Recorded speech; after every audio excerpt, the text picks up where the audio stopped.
Want to know how to rename your project in NetBeans?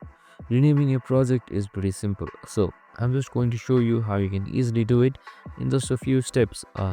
Make sure to watch it and let's get straight to it. Now, first things first, simply open up your NetBeans application.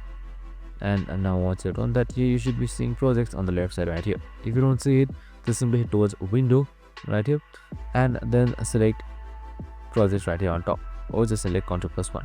So this will direct you upon you the project views like this right here. And now once you've opened it up, just simply select the project that you want to rename. Just right click on the name and right here you should be seeing rename right around here.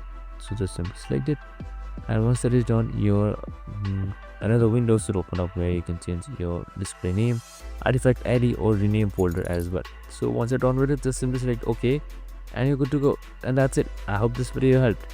If it did, make sure to like, subscribe and tune in with us for more of these videos. See you in the next one.